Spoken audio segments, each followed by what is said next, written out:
Hello everyone, this is Upinder and welcome to the first episode of In a Week, जहां हम लेंगे पूरे हफ्ते की खबर एक साथ। ये हफ्ता स्टार्ट होता है हमारे मोदी जी के जन्मदिन के साथ।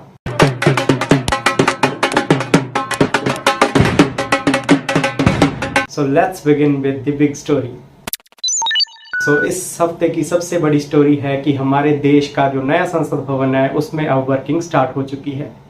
18 सितंबर यानी कि गणेश चतुर्थी के दिन हमारे प्रधानमंत्री जी के नेतृत्व में सारे सांसद नए संसद भवन में मकर द्वार की ओर से प्रवेश कर गए और वहां से हमारे नए संसद भवन में वर्किंग स्टार्ट की गई।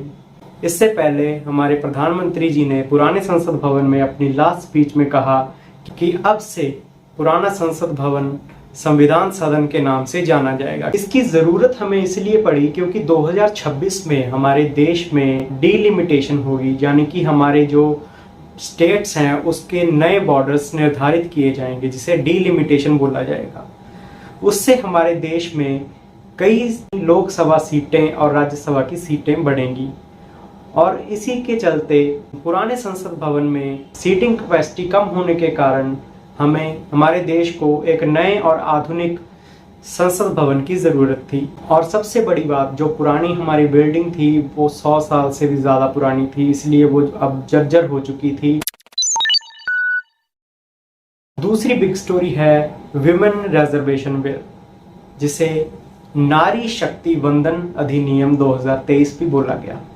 जैसे ही सदन की शुरुआत हुई तो पहले ही दिन हमारे देश की संसद में वुमेन रिजर्वेशन बिल इंट्रोड्यूस किया गया, जो कि पिछले 27 साल से किसी न किसी कारण अटका हुआ। इस बिल की मदद से अब लोकसभा और स्टेट असेंबली में वुमेन को 33% रिजर्वेशन दिया जाएगा। और इसका सिग्निफिकेंस ये है कि इससे ज़्यादा से ज़्यादा जेंडर रिप्रेजेंटेशन होगा और डिफरेंट टाइप की जेंडर डिस्पैरिटीज को एड्रेस किया जाएगा। काफ़ी बहस और काफ़ी डिस्कशंस के बाद 20 सितंबर को इस बिल को लोकसभा में पास किया गया और 21 सितंबर को राज्यसभा में इसको मंजूरी दे दी गई। इस बिल को सबसे पहले 1996 में पेश किया गया था, लेकिन किसी कारण से वो पास नहीं हुआ। और भी कई गवर्नमेंट्स ने इसको पास करने की कोशिश की, जैसे 1998 से लेके 2003 तक एनडीए गवर्नमेंट ने 4 बार इस बिल को पेश किया लेकिन पास नहीं करवा पाई। उसके बाद 2009 में यूपीए गवर्नमेंट ने इस बिल को लोकसभा में पेश किया। उसके बाद 2010 में फिर से यूपीए गवर्नमेंट इसको लेके आई, लेकिन पॉलिसी पैरालिसिस के चलते ये बिल पास नहीं हो पाया। और अब नारी शक्ति बंधन अधिनियम 2023 के नाम से इस बिल को 2023 में पारित किया गया है। अब चलते हैं कंट्रोवर्सी ऑफ द वीक पे। जानता हूं आप इसी खबर का इंतजार कर रहे थे।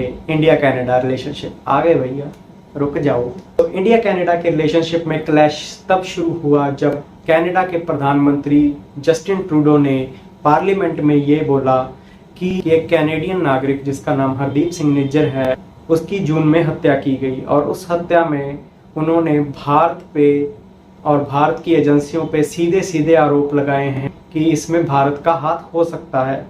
हालांकि भारत का इसमें हाथ होने का उन्होंने कोई पुख्ता सबूत नहीं दिया। भारत के external affair minister Shri S Jaishankar ने इसे सिरे से खारिज किया और इसको मोटिवेटेड और अबसर्ड स्टेटमेंट बोला।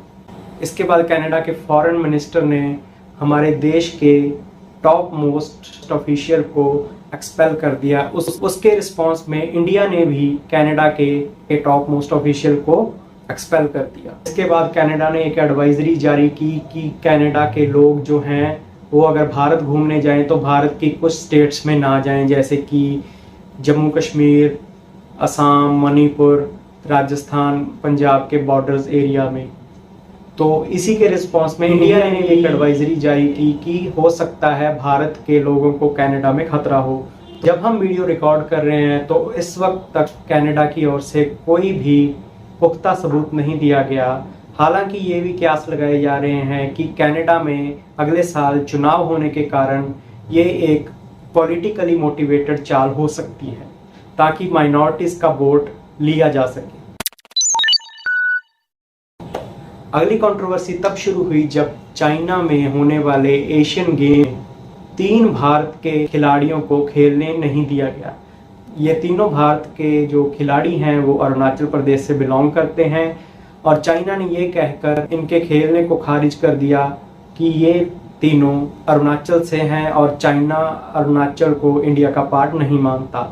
इसके रिस्पॉन्स में मिनिस्ट्री ऑफ एक्सटर्नल अफेयर्स ने कहा कि ये सरासर चाइना की डिप्लोमेटिक चाल है, क्योंकि चाइना साउथ एशिया में हर देश को बुली करने पे लगा हुआ है। अब कुछ यूजुअल अपडेट्स जिनके बारे में हमें पता होना चाहिए।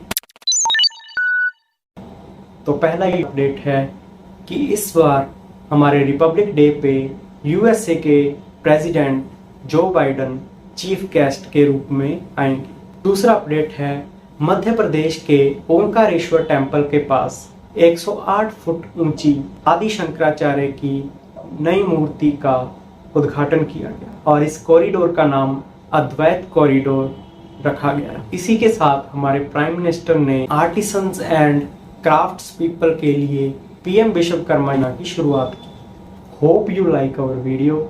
अगर आपको हमारा कंटेंट अच्छा लगा तो please like, share and subscribe.